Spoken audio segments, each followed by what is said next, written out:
So, one of the most common questions I get asked by busy rowers is, how should I actually structure my week? And most of the advice out there falls into one of two camps. Either it's come straight from an elite training plan with 2 sessions a day, every day, no rest, no realism, or it's a vague, more steady state. That's the meme that I see all the time. But neither of these help when you've got a real life, and more is not an option available to you. So, in this video, I'm going to walk you through exactly how I structure a training week for busy rowers, the people that I work with, using the same 3R system that you might have heard me talk about in my last video. What I'm going to do is show you 3 example weeks based on what your bottleneck is, how one of my athletes used this to set up a lifetime PB, and what you can do if you can only train 4 times a week. And if you haven't already, make sure you grab the free 30-day email sequence that's in the links below. I'll walk you through how to identify your bottlenecks and build your week around it step by step.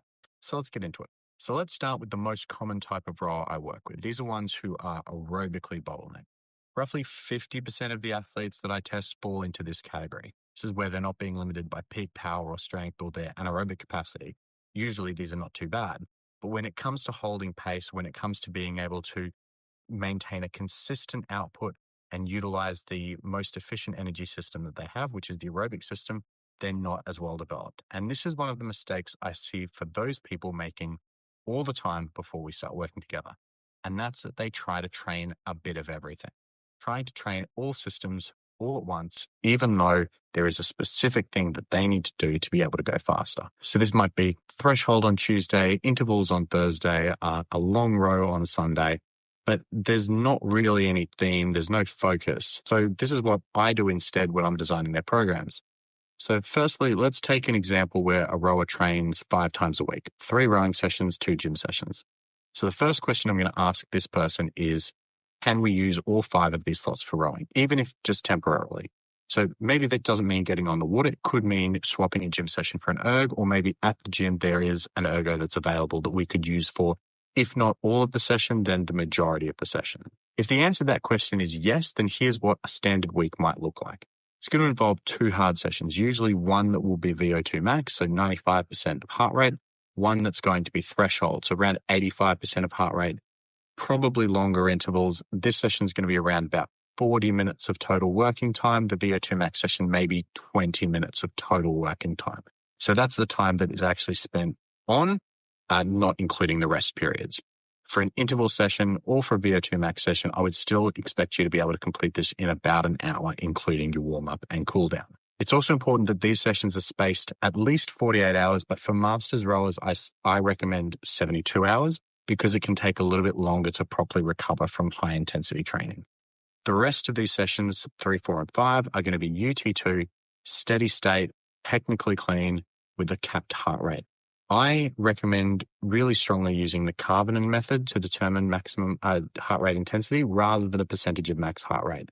So the way that you'd work this out would be maximum heart rate minus resting heart rate, that number times by your target intensity. So for UT2, 65% to 75%, and then that number plus the original resting heart rate. That's what's going to give you your range. This is much more specific than a max heart rate only, because it takes into account the resting heart rate of the athlete.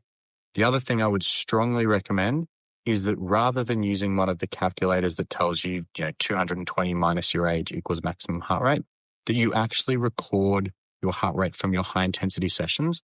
And whenever you see a new max heart rate, make sure you update that number for the purpose of calculations. The reason for this is that most rowers are fitter than general populations. And so they're going to see heart rate numbers that are a little bit different to the general population. Thinking about these sessions, they haven't been thrown together. They're sequenced to allow for recovery, to allow for intensity, and also to make sure that we're targeting the testing feedback. Now, some people are going to ask, this is aerobic bottleneck. Why are we doing high intensity training? Well, high intensity training is really effective for improving aerobic capacity. Both of these 2 types of training, VO2 max and anaerobic threshold, are going to be primarily utilizing the aerobic energy system. And that's because of either the duration of the work or the amount of rest that you're going to have in between efforts. The body uses the aerobic system primarily for anything over, varies depending on what literature you read, but certainly anything over 90 seconds is going to be primarily aerobic. So if you do a 10-minute piece, even if it's at your maximum effort, it's actually going to be an aerobic training session. Doesn't mean there won't be lactic acid, doesn't mean that you're not going to be using the other energy systems, but it's going to be primarily aerobic. And these sessions are really effective at improving aerobic capacity. The reason you can't make all 5 sessions like this is that your body needs time to recover. And if you throw everything at a hard session, which is what you need to do if you really want to get the most out of it, you're going to need time to recover. And that's why I recommend that 72-hour window between the 2 hard sessions each week. Because ultimately, the goal of this program isn't to make the athletes suffer. It's to actually improve their performance aerobically so that they can unlock a new level of speed. Or what if they say, no, I actually can't swap out those 2 gym sessions for more rowing? Well, that's totally fine because maybe not everyone has an Ergo in their gym, or you go to a commercial gym that maybe only has 1 or 2 machines and you can't guarantee it's actually going to be free. This is how we would adapt in that scenario. Of the 3 rowing sessions, 2 of them would still be UT2, and 1 of the sessions would be a threshold session, ideally scheduled just before a recovery day or at the end of the week so that there's the most recovery after this session, because this is going to be your highest strain session in the week. So you want a place where you've got the most recovery.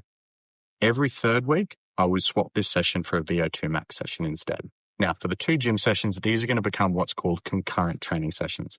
So across the session, you'll be doing your strength work, but you're also going to do a total of 4 to 5 minutes of high intensity work, 30 to 60 seconds at a time, spaced 5 to 8 minutes apart.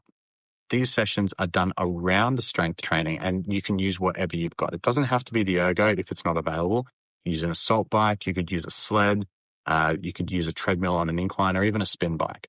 This type of work, these short durations, are not going to interfere with your strength training, but it does actually help to build aerobic capacity. Now let's talk about the next most common bottleneck that I see, which is someone who has a peak power bottleneck.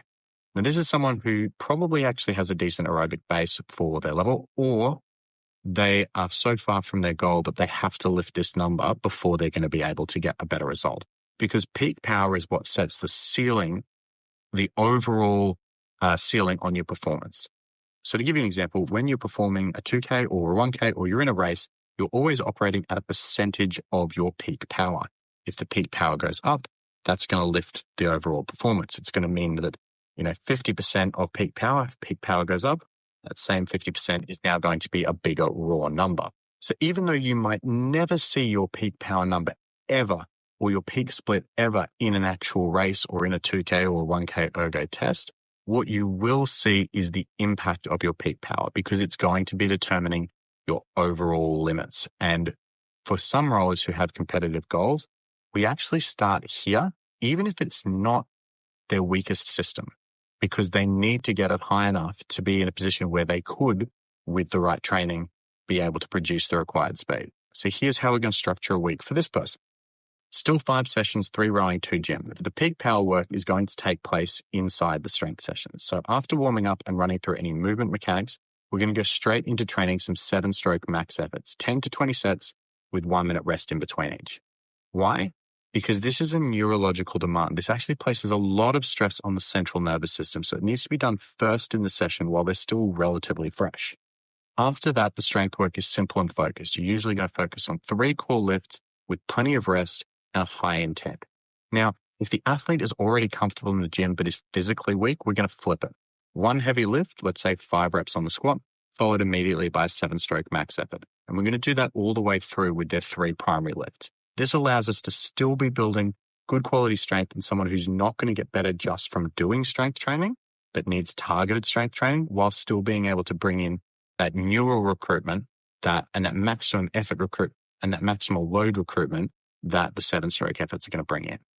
All of their rowing sessions for this person are going to be UT2, because even in a power-focused block, aerobic base is still important for performance. And more importantly, you need to be able to manage CNS fatigue. If you start trying to add a 3rd hard session into someone who's doing this type of training, you're not going to find that they are feeling really sore or that they have lots of lactic acid, but you are going to see that they're going to just struggle to hit the numbers that they need to. And they're going to feel quite lethargic, because this kind of training really taxes your nervous system far more than it does your lungs. Now moving on to the least common but still quite critical bottleneck, which is anaerobic power. So this is a rower who can sprint but can't do it repeatedly. That 2nd rep, they're pretty much cooked after 1.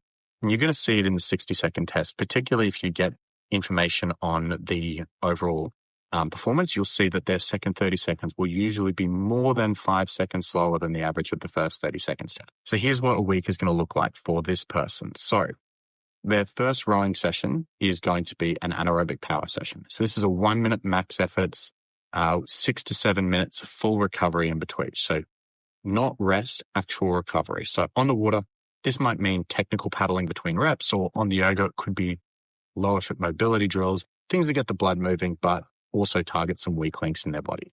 It sounds easy, but the lactic buildup from this type of training is actually really intense. Their other rowing sessions are going to be back into that UT2 training, which is so important in an overall training program. You might already be noticing that the key difference between these types of training sessions is what you do in the hard sessions.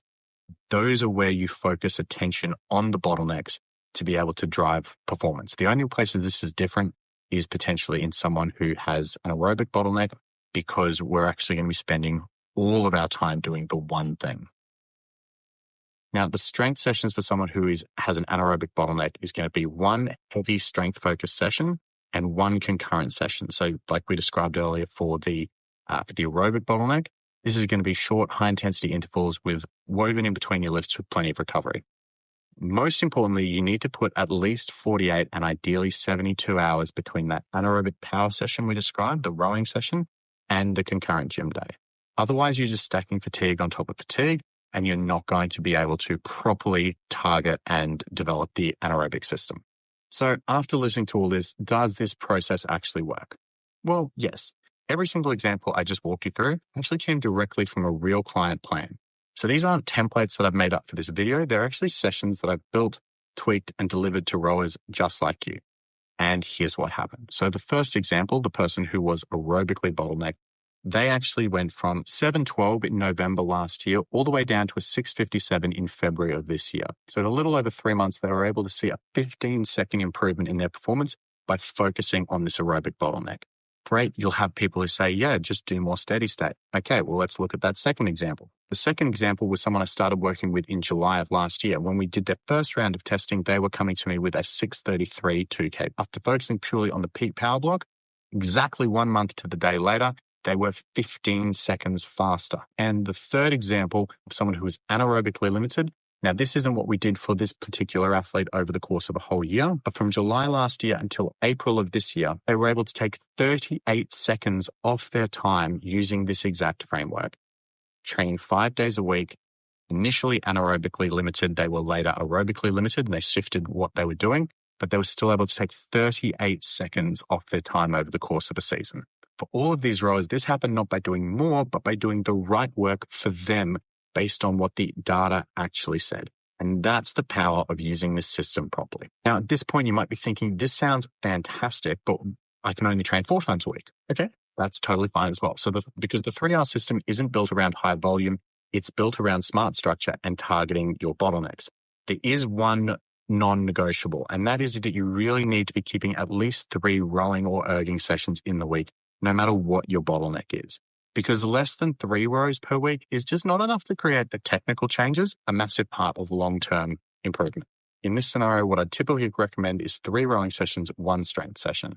If you're aerobically limited, it's going to be quite similar to what we saw before, with 1 threshold, 2 UT2s, and 1 gym session that includes that concurrent training style. If you are able to swap it to be all rowing, then I would look at alternating on a bi-weekly basis between 2 UT2, 1 threshold, 1 VO2 max, and 3 UT2 and 1 threshold. So in that scenario, you'd only be doing a VO2 max session once every 2 weeks, 2 threshold sessions in that fortnightly period, and you'd be getting 5 UT2 sessions. If you have a peak power bottleneck, I would be recommending 1, the 7-stroke plus lifting combo session, 2 UT2 rows, and 1 session that is dedicated purely to that peak power training. The key here is that we're not just cramming in the sessions, we're choosing the right sessions that are based on your bottleneck and protecting that time for technical development as well.